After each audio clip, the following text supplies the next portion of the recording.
Today I'm going to be doing an August reading wrap up. I still cannot believe that we are this far into the year. That is so crazy to me. So I read a lot of books this month. I definitely prioritized romance because it's the last month of summer, and so I wanted to get all of those like fun summery romance books read before summer ended. So I definitely read a lot of those. I feel like I also read a lot of thrillers this month. Thrillers are kind of like my go-to when I don't know what to read because they're usually super fast-paced and I can finish them in a few days.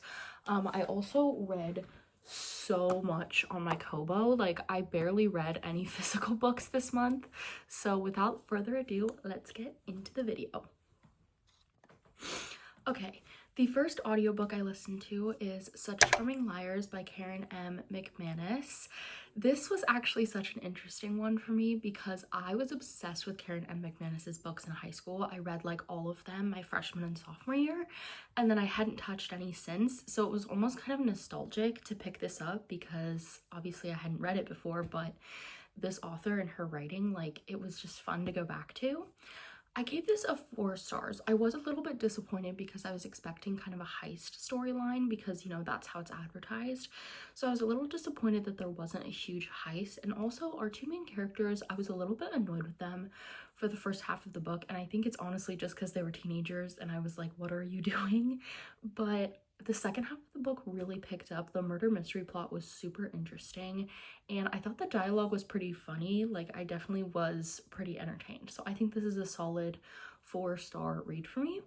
For my classic read of the month, I chose A Tree Grows in Brooklyn, and I gave this a 4.5 stars. This was such a fun read. I loved Francie as a character. She's definitely one of my favorite characters I've read about this year. The writing was so amazing, and I almost felt nostalgic reading this as well because it reminded me a lot of like the Little House on the Prairie books or like the American Girl books that I loved as a child because you're following such a young girl throughout history. So I really enjoyed this. I think it was the perfect choice for this month because I was having a hard time with the classics because a lot of them are very dark and heavy, and I really wanted something that was a little bit more light for the summertime, and I feel like this was the perfect choice for that. So yeah, I landed on a 4.5 stars for that, and it was really good. I really enjoyed it. Okay, next I picked up Maybe in Another Life by Taylor Jenkins Reid. I gave this a 2.5 stars. I was not the biggest fan of this one. It was just very mid to me. The only character I actually liked in this book was Gabby, so I'm really happy that in both sort of timelines she got a happy ending because she was the only character I liked. All the other characters were so annoying, particularly the men in this book just really got on my nerves. They were not great people. I think I've just discovered a pattern in that I don't necessarily love books where there's like alternate timelines or it's almost like a butterfly effect type book, because I didn't love Midnight Library. I didn't love Expiration Dates, and I didn't love this one either. The only sort of butterfly effect book that I've liked has been Dark Matter. So I don't know if it's just like the trope or the style of book or just the concept of it that I don't like, because I've just noticed this pattern. But normally I love Taylor Jenkins Reid, but this one just did not hit hard for me. The next audiobook that I read is called Girl on Girl, and it's basically about women in pop culture. I gave this a 3 stars because I think it's super interesting subject matter, and I think that if you're someone who wants to learn more about this topic, this is a great book to pick up. However, for me, I felt like I didn't really learn anything. And when I pick up a nonfiction book, I want to learn. Like, I want to come out of it with new knowledge, and I didn't get that from this, so I was a little bit frustrated. And also the chapters were just really long and I felt like they dragged for sure, especially since I was listening to it as an audiobook. I don't know if I would have felt differently if I had read it physically, but either way, I just was not super impressed by this one.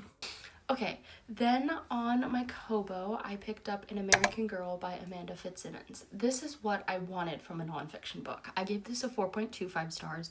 I learned a lot from this. So it's a little bit of a biography of Pleasant Rowland in a way, but it's also the origin of American Girl, what it's like to work there, how it grew throughout the years. So I did know a little bit of that information because I read other books about the birth of American Girl, but I loved how it dug into Pleasant Rowland specifically. There was a lot of stuff that I did not know about her that I got to learn.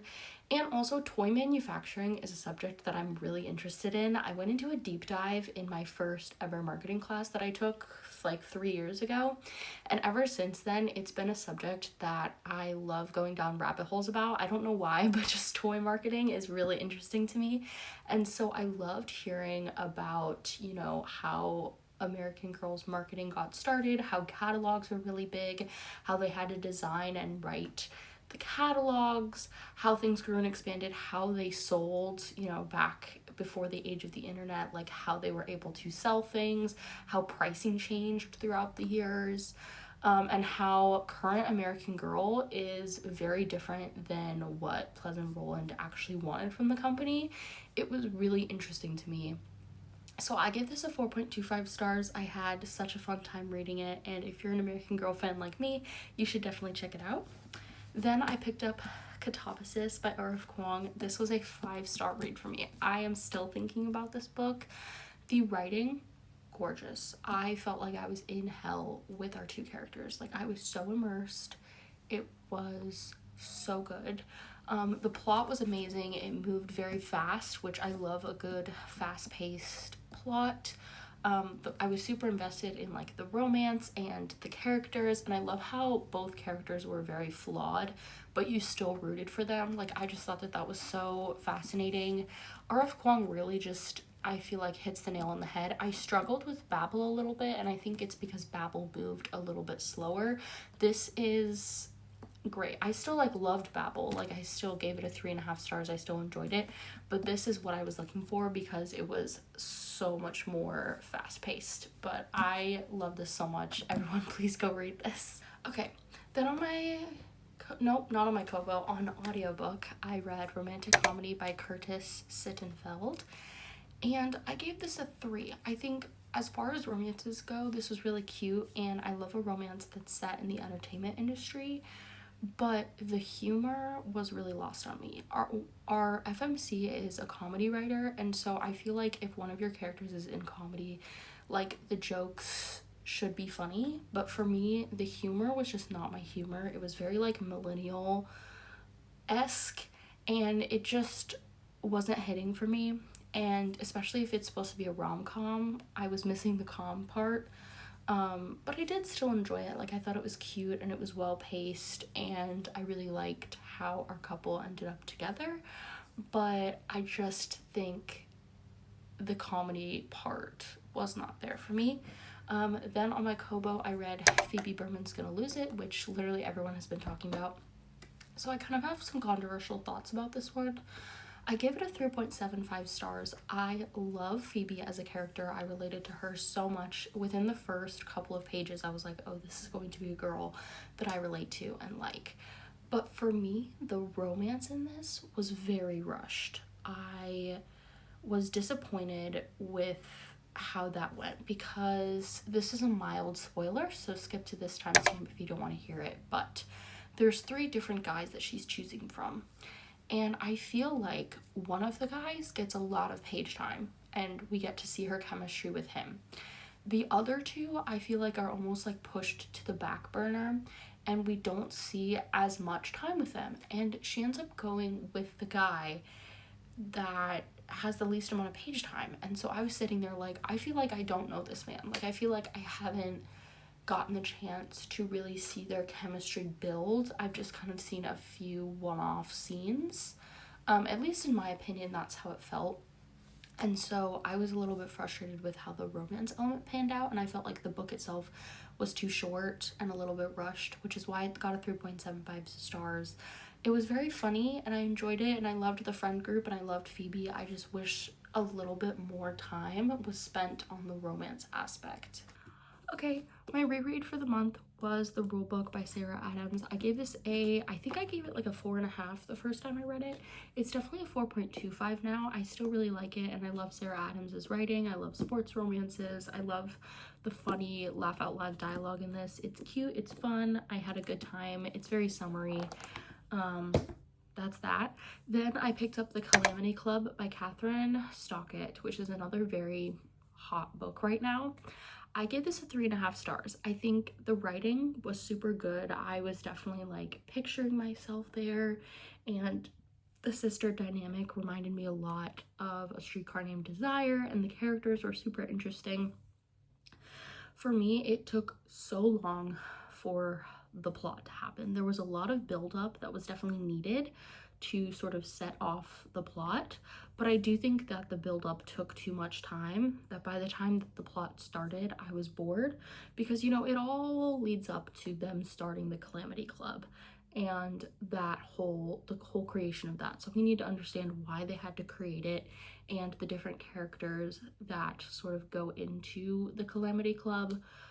But for me, I was like, by that point in the book, I was like, there has been so much buildup that I'm bored at this point.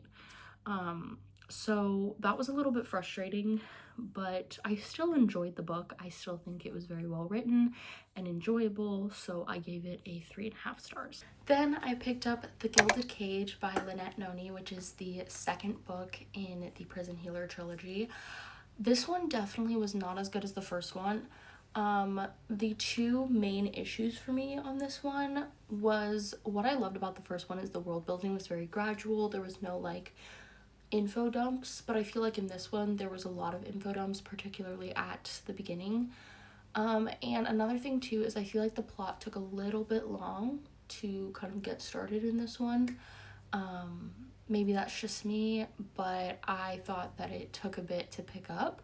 But when it did pick up, it did. Like, I was pretty invested. I loved the romance in this one. The new characters were super great, and I was really interested in the new characters. So I gave this a 4.25 stars. I think it was pretty fun.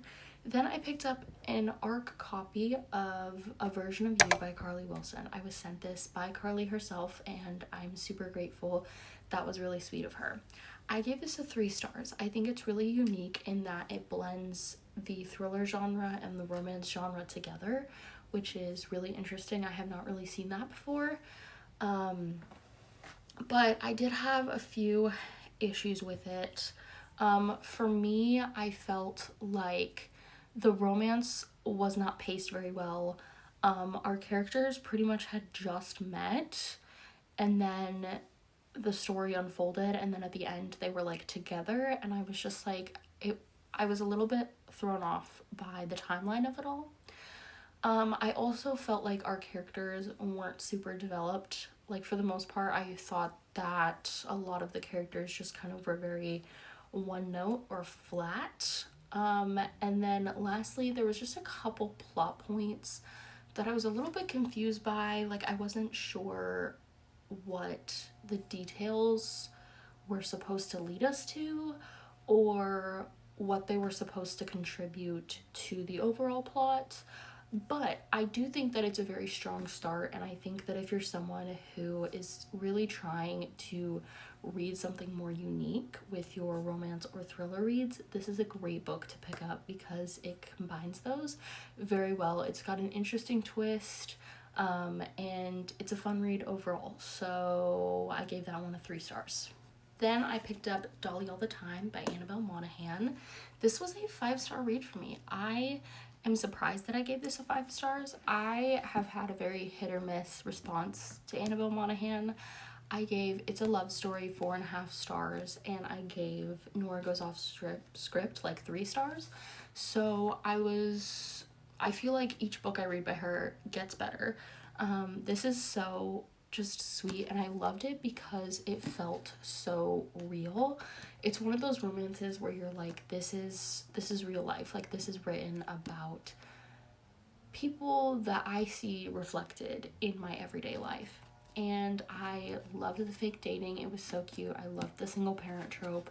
I loved the coastal setting. Like, this was the perfect like end of summer read for me because it just really took me to the beach and that like summery vibe, and it was emotional and just beautiful, very well written. So I had a really good time with that one.